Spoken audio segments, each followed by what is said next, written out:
وولينا كنشريو البيض غير ب 16 ريال، واخيرا البيض ولا الثمن ديالو رخيص ولا غير ب 16 ريال، واخيرا السي اخنوج والاعضاء ديال الحكومه ولاو كيستجيبوا للمواطن، ولاو كيسمعوا لينا وخلاو لنا البيض غير ب 16 ريال. دابا يقدر المواطن المغربي يصاوب مقيله ديال البيض، بقات له غير المطيشه تنقص الثمن ديالها ويدير البيض ومطيشه. واش نتوما مكلخين؟ واش حتى لهاد الدرجه نتوما صايت لكم الفيزيبلات الريح في عقلكم؟ واش حتى لهاد الدرجه نتوما داير لكم الدراجات ما كتشوفوش ما كتقطعوش هنا وهنا؟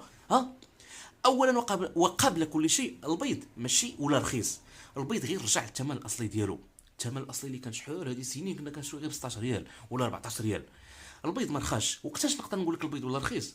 نهار اللي غتولي تشري البيض ب 10 ريال 8 ريال تما نقول لك البيض ولا رخيص. اما دابا رجعوه للثمن الاصلي اللي كنتي كتشري به. شحال هذه؟ يعني عادي. يعني بركه ما تخليو الحكومه تحس بانها دايره الخير في المواطن. الحكومه ما عمرها ما غتستجب للمواطن وما عمرها ما غتسمع للمواطن المغربي. نزيد لكم الحاجه الثانيه. الحاجه الثانيه، علاش البيض ولا ب 16 ريال؟ الا كان البيض هبطوا له الثمن ولا ب 16 ريال كما كان، فما تنساش واحد الحاجه هي اللي داير لك الدراجات. خاصك تشوف هنا شنو كاين الانترنت. واش انت كمواطن مغربي واش كتستعمل الانترنت كما يجب؟ واش كتخدم بالويفي كما يجب؟ الروشارج واش كتخدم بها كما يجب؟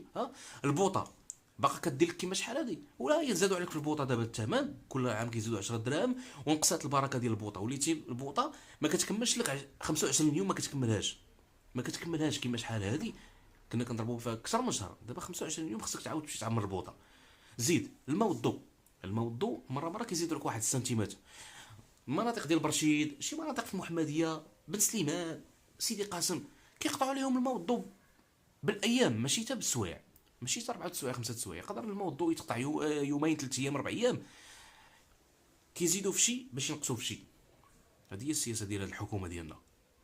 وبزاف ديال الحوايج اللي هما كيزيدوا فيهم وانت ما عايقش، وكتجي باش تفرع لي راسي انا وتقول لي نقصوا في البيض ردوا رخيص. اودي حيد